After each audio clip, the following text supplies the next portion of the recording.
Hello dear student, class 8 B में आप परिमेय संख्याएं चैप्टर पढ़ रहे थे मैथ फर्स्ट में। और आज हम आपको बताने जा रहे हैं इसमें शून्य की भूमिका और 1 की भूमिका। तो सबसे पहले आप लोगों को हम बताएंगे शून्य की क्या भूमिका होती है परिमेय संख्याओं के लिए। देखिए स्टूडेंट, यहाँ पर जो शून्य होता है उसकी एक बहुत ही महत्वपूर्ण भूमिका है। जैसे हमारे पास कोई परिमेय संख्या है और अगर हम उस परिमेय संख्या में शून्य को जोड़ देते हैं तो फिर हमें वही परिमेय संख्या दोबारा मिल जाती है। यानी किसी परिमेय संख्या में यदि शून्य को जोड़ा जाए तो हमें फिर से वही परिमेय संख्या मिल जाती है। तो ऐसे में यहाँ पर शून्य को योग का तत्समक कहते हैं। शून्य जो होता है उसको योग का तत्समक कहते हैं। तो आपको इस बात का ध्यान रखना होगा कि शून्य को यदि किसी संख्या में परिमेय संख्या में जोड़ा जाता है तो हमको फिर से वही संख्या प्राप्त हो जाती है। और यदि ऐसा हो जाए तो फिर यहाँ पर जो शून्य है उसे हम योग का तत्समक कहते हैं, यानी एडिटिव आइडेंटिटी है इंग्लिश में। तो योग का तत्समक का मतलब क्या होता है? जीरो, जिसे हम किसी संख्या में जोड़ दें और उस संख्या में कोई परिवर्तन ना हो, यानी वही संख्या आपको फिर से प्राप्त हो जाए। तो आप लोग इसको देखिए,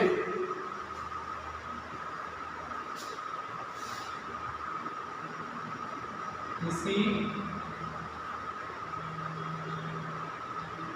परिमेय संख्या में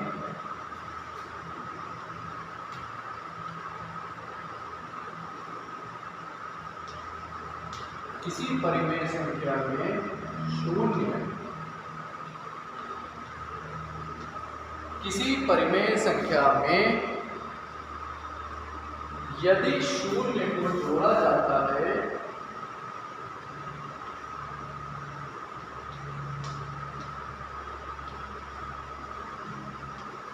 किसी परिमेय संख्या में यदि शून्य को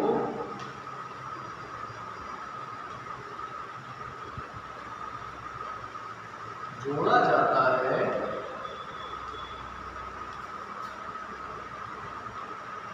तो हमें पुनः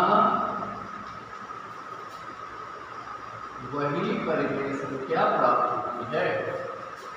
तो हमें पुनः वही परिमेय संख्या प्राप्त होती है। तो हमें वही परिमेय संख्या प्राप्त होती है। इसका क्या मतलब होता है? जैसे हमारे पास एक परिमेय संख्या है और वो परिमेय संख्या 3/5 है। इसमें आपने शून्य को जोड़ दिया, तो जब आप इसमें शून्य को जोड़ देंगे तो आपको फिर से 3/5 मिल जाता है। तो आपने यहाँ पर देखा कि शून्य को जोड़ने पर हमको दोबारा वही परिमेय संख्या प्राप्त हो जाती है। इसका मतलब क्या हुआ? अतः परिमेय संख्या में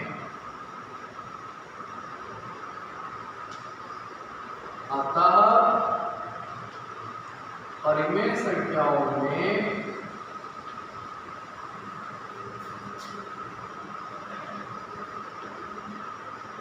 योग के लिए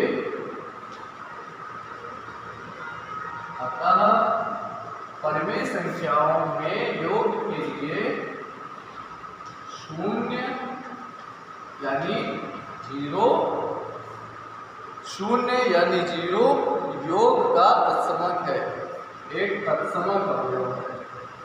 हम ये कह सकते हैं कि शून्य क्या है? एक तत्समक अवयव है। तो देखिए, आपने यहाँ पर देखा कि जब हम किसी भी परिमेय संख्या में यदि हम शून्य को जोड़ देते हैं तो हमें पुनः वही परिमेय संख्या प्राप्त हो जाती है। जैसे आप यहाँ उदाहरण देखिए, 3/5 में आपने जीरो को जोड़ दिया तो आपको फिर से 3/5 मिल गया। ऐसी कंडीशन में परिमेय संख्याओं में योग के लिए शून्य क्या होता है? तत्समक अवयव होता है। तत्समक अवयव केवल योग के लिए है, यानी तत्समक अवयव उसे कहते हैं जिसको किसी संख्या में जोड़ देने पर संख्या में कोई परिवर्तन ना हो। तो इस तरह से शून्य यहाँ पर क्या है? योग का तत्समक है।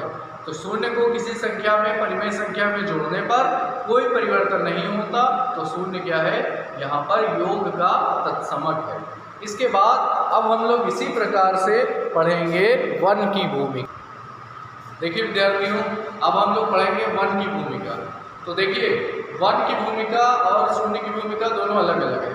जैसे किसी परिमेय संख्या में यदि वन से गुणा किया जाता है तो फिर हमें वही संख्या प्राप्त हो जाती है। यानी यहाँ पर अगर हम वन का गुणा किसी परिमेय संख्या में करा देते हैं तो हमको फिर से वही परिमेय संख्या प्राप्त हो जाती है। ऐसी कंडीशन में गुणन के लिए वन क्या होता है, तत्समक अवयव होता है। यानी योग के लिए तो 0 तत्समक अवयव है, लेकिन गुणा के लिए, गुणन के लिए वन क्या होता है, तत्समक अवयव होता है। तत्समक अवयव का मतलब उससे यदि गुणा कराया जाए तो आंसर हमको वही संख्या मिल जाए जो पहले थी। तो हम लोग यहाँ पर क्या लिखेंगे, यदि किसी परिमेय संख्या में बिल्कुल उसी की तरह किसी परिमेय संख्या में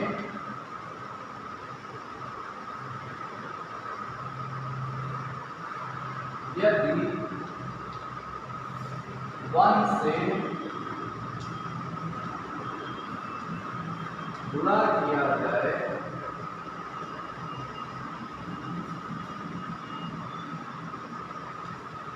तो हमें पुनः वही संख्या प्राप्त होती है। तो हमें पुनः वही संख्या प्राप्त होती है।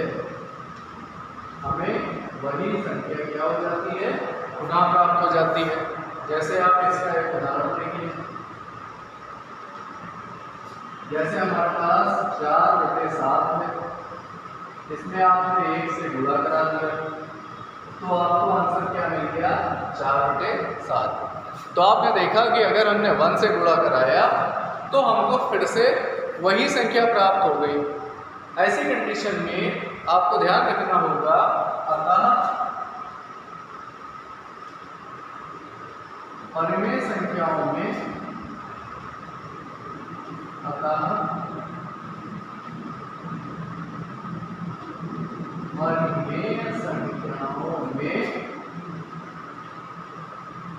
वन गुणन के लिए तत्समक अवयव है। गुणन के लिए तत्समक अवयव है। यानी वन क्या है, गुणन के लिए तत्समक अवयव हो जाता है। तो इस तरह से वन की भूमिका और आपने 0 की भूमिका यहाँ पर पढ़ी। 0 योग के लिए तत्समक अवयव होता है, 1 गुणे के लिए तत्समक अवयव होता है। आपको इस बात का ध्यान रखना होगा। और तत्समक अवयव वो अवयव होता है जिसका जब हम किसी संख्या में जोड़ते हैं तो वही संख्या प्राप्त हो, और गुणन में अगर हम उस संख्या से गुणा करते हैं तो हमें वही संख्या प्राप्त हो। यानी 1 से गुणा करने पर वही आ जाता है, और अगर आप किसी संख्या में 0 जोड़ते हैं तो आपको वही मिल जाता है।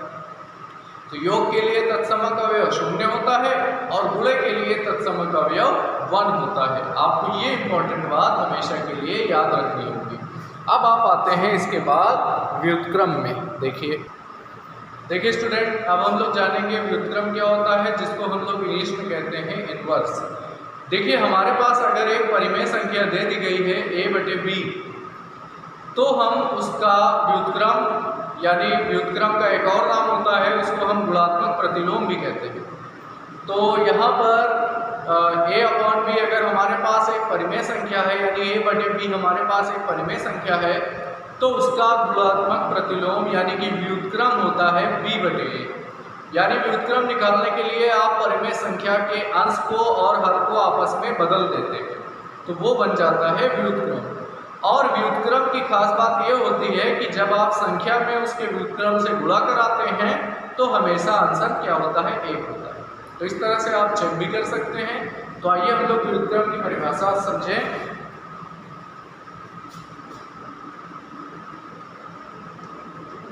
किसी परिमेय संख्या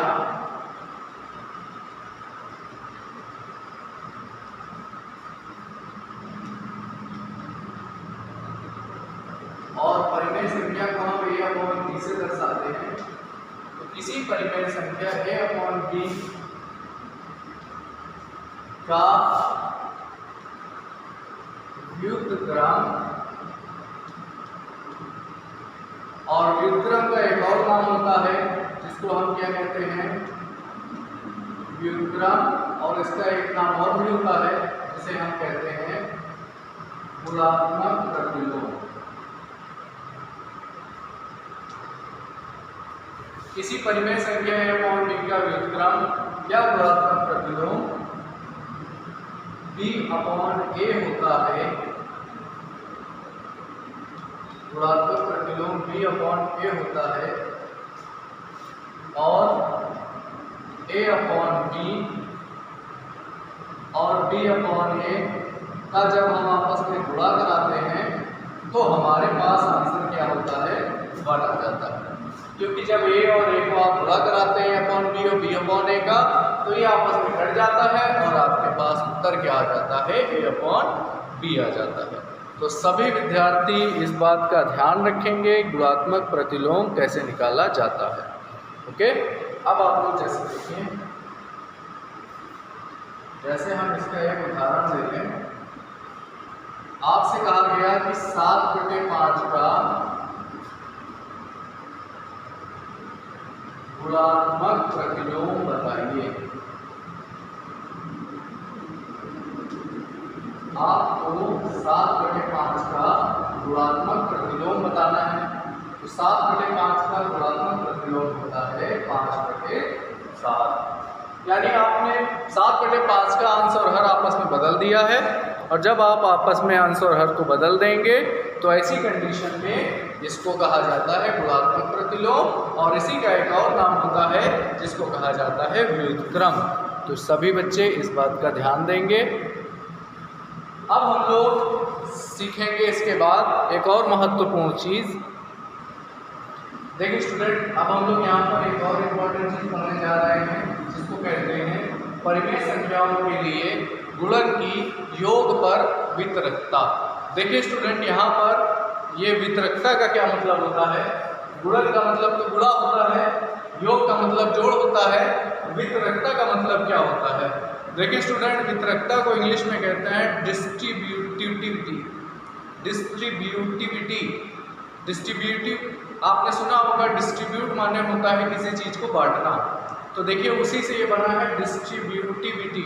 तो यहाँ पर डिस्ट्रीब्यूट माने होता है बांटना, यानी वितरकता का मतलब वितरण करना, एक दूसरे के साथ उसको बांट देना। तो यहाँ पर देखिए परिमेय संख्याओं के गुणन की वितरकता हमें क्या बताती है। जैसे हमारे पास एक संख्या है a/b, ये एक परिमेय संख्या है, और इसके बाद हमारे पास दो और परिमेय संख्या है c/d प्लस e/f। देखिए हमारे पास कुल 3 परिमेय संख्या है। पहली है a/b, फिर गुणे का निशान है, फिर c/d और प्लस e/f है। तो देखिए परिमेय संख्याओं के गुणन की योग पर वितरकता हमें क्या बताती है कि a/b का आपको गुणा करना होगा c/d और e/f में। अब आप ध्यान से देखिए, यहाँ तो गुणा है और इन दोनों के बीच में क्या है, योग है। यानी आप सीख रहे हैं गुणन की योग पर वितरकता।